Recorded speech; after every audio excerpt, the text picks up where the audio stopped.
Nagbabalik po ako ng hirit, mga kapuso, lahat tayo dapat tumutok sa mainit na issue ng bayan at isa na dyan, yung katakot-takot na korupsyon umano sa flood control projects. Pera po ninyo yan at pera po nating lahat. Bilyong-bilyong piso ang pinag-uusapan dito sa Kabanang Bayan. Ang mga kapuso natin nagbahagi ng kanilang opinyon tungkol dito. Tayo, meron palang budget na nakalaan for flood control. Bantayan din yung kung may nagagawa at may napupuntahan ba talagang pondong ginamit at masigurado kung tama ang mga nasa resibo.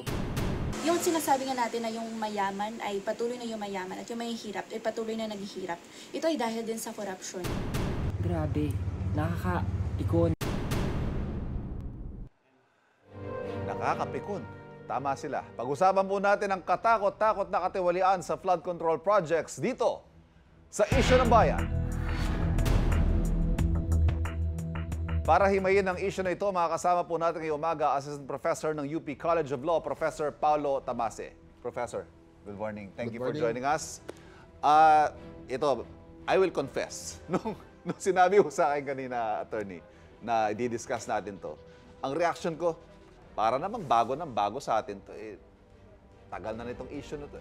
Para bang na-realize ko, upon reflection, mali ang ganong reaksyon na para bang tinitingnan natin normal yung katiwalian. Dapat patuloy tayong magalit at patuloy natin pag-usapan. Tama, no? Kaya importante din na matutunan siguro natin kung ano yung mga iba't ibang pamamaraan kung paano nagkakaroon ng korupsyon sa ating pamahalaan. Attorney, sunod-sunod yung revelasyon tungkol sa korupsyon sa mga flood control projects sa bansa para mas maintindihan nga ng mga kapuso natin, ilatag nga natin, paano ba nangyayari yung corruption sa mga proyekto ng gobyerno tulad itong flood control? Ayan, papakita ni attorney dito sa ating screen. So, isa ito sa mga simplified ways kung paano natin maiintindihan yung corruption. No? Iba-iba ang kontrata, iba-iba ang proseso, pero pwede natin sila isipin na ganito. So, ang corruption ay kahit anong panlilinlang ng isang opisyal na kasabwat, na maaaring may kasabwat siya no? upang magnakaw mula sa pamahalaan. So, ang proyekto sa proposal pa lang, maaring magpanukala ng proyekto na hindi naman kailangan. Sa bidding kasama ang contractor, baka namimili ng contractor na walang kapasidad upang kumpletuhin ang proyekto. So procurement, no, kung mamimili mismo ng materyales ang gobyerno, baka substandard yung pinipili. Sa awarding Or baka naman, may favored na supplier. or may favored na supplier. Ganon din sa awarding, no, baka hindi patas yung public bidding. At sa implementation, baka hindi maayos yung pagkakagawa ng proyekto. Kasi nga, yung nakalaan na pera, marami doon ay nawawala sa korupsyon. Ibig sabihin, attorney, naglatag ka ng 5 hakbang dyan at every step, posibleng magkaroon na ng katiwalian. Kasi ang korupsyon nga ay isang sistematiko din na problema. Hindi kaya gawin ng isang opisyal lamang ang korupsyon, meron siyang kasabwat kadalasan. Ito, attorney yan, ito yung proyekto, di ba? Pag-usapan natin yung nag-i-interview ni Ms. Jessica Soho kay Mayor Benamin Magalong. Nabanggit ho ni Mayor Magalong yung karaniwang hatian ng budget per project na hati sa iba't ibang sektor yan eh. May hatian, ito, 40% kickback. 15% contractor, 10% yung implementing agency, 5% other expenses. Ang suma, ang natitira daw sa actual na project, 30%. Kumbaga, sa 100 piso, 30 na lang yung napupunta sa proyekto. Dahil dito yung mga contractor, substandard na ginagamit na materyales, yun ang nagiging resulta. Paano ba ito nangyayari, attorney? Paano ito nailulusot? Well, yung problema kasi sa corruption ay kadalasan marami siyang kasabwat. No? So, kung titignan natin yung proyekto, napakaraming tao na involved no, na maaring masangkot doon. So, mayroong incentive, halimbawa, yung isang opisyal na magkaroon ng proyekto para sa lugar niya, pwede siyang suhulan mismo ng contractor, pwede din naman siya mamili ng contractor na preferred niya para mayroon siyang kickback o hati dito sa pie chart nga na ihanda according to Mayor Magalong. So doon nakalulusot yung corruption eh. Kasi kulang din tayo sa pagbabantay doon sa pag-implement ng mga project at kung tama nga ba yung nagagastos para dito. Attorney, nabanggit nga natin kanina, hindi ito first time natin pinag-uusapan yung katiwalian sa mga proyekto sa gobyerno. Pero dati, medyo matagal na ako reporter, dati ang naririnig ko, nakikihati ang proyekto sa mga politiko. So, ibig sabihin, hati, 50% pa o higit. Kumbaga, may kickback na, sige, bigyan mo ng kickback na 10, 20, 50, 30%. Pero ngayon, 30 na lang natin sa proyekto. Ano to? Taking into account, ano ba to? inflation or tumataas? Sino nagseset ng mga ganyang porsyento? Well, wala namang fix na ganito na Oo. percentage, no? Pero actually dun sa description mo nagsimula yung problema na tinanggap kasi natin yung 10% dati. Tapos lumaki na lang siya ng 30, ngayon 40 na yung nakukuha. So parang nagiging parte siya ng kultura natin na hindi naman dapat. Oo. Dapat ho, again, manatili tayong galit at makialam tayo dahil pera po ng bayan yan. Pera ninyo yan. Isa pang sinasabing paraan ng korupsyon, yung pagpapatong ng presyo, tongpats. Narinig na rin natin yung word na yan Halimbawa, sa Cordillera Administrative Region, ang actual na presyo ng isang unit ng cat's eye o yung mga ilaw sa kalye, reflector, 1,350 pesos. Pero, yung nakalagay sa detailed unit analysis ng DPWH, 11,720. Ilang patong yun? Basta overpriced po ng 10,370 pesos. Itong mga ganitong overpricing, attorney, paano ba ito nakakalusot? Kung babalikan natin yung proseso, no? Minsan sa proposal pa lang mismo, overpriced na yung nakapatong.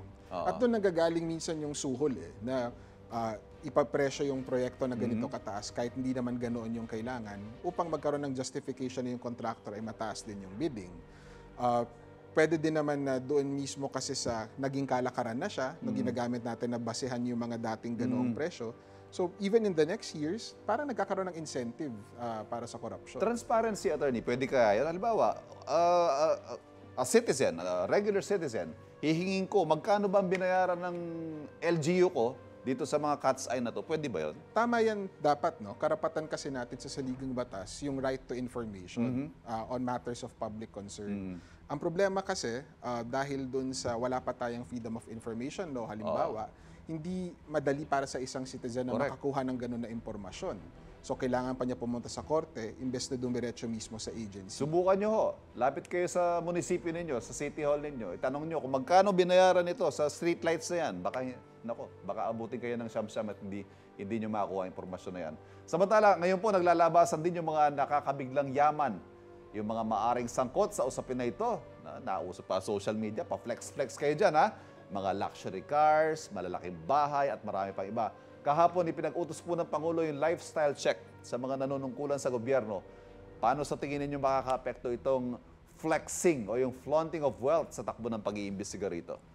Isa kasi sa mga tinitignan natin kung nagkaroon ng corruption or ill-gotten wealth ang isang opisyal ay kung mayroong malaking pagkakaiba doon sa sweldo na kinikita niya bilang isang opisyal at ng kanyang kapamilya doon sa lifestyle niya or yung pagmamayari niya, yung mga properties niya.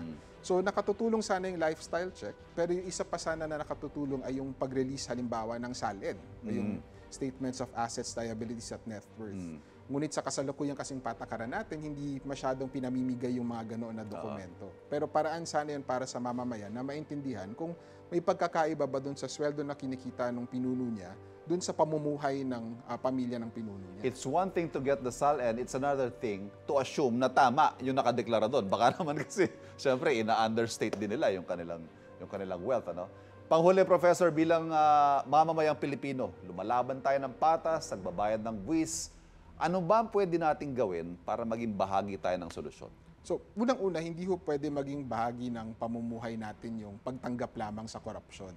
Mahalaga ho makisama sa usapin na ito kahit hindi siya lagi maganda pakinggan. Kahit nakakainis na. Kahit nakakainis na siya.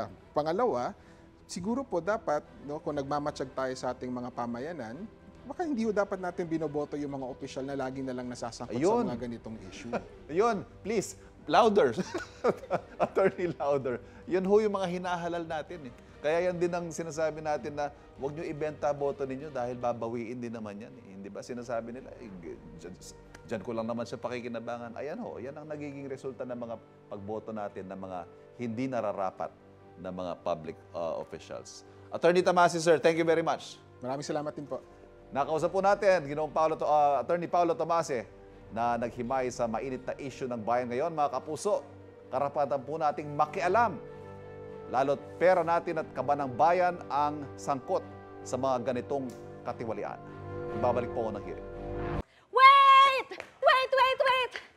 Wait lang! Huwag mo muna i-close. Mag-subscribe ka na muna sa GMA Public Affairs YouTube channel para lagi kang una sa mga latest kwento at balita. I-follow mo na rin ang official social media pages ng Unang Hirit. Thank you. O, sige na,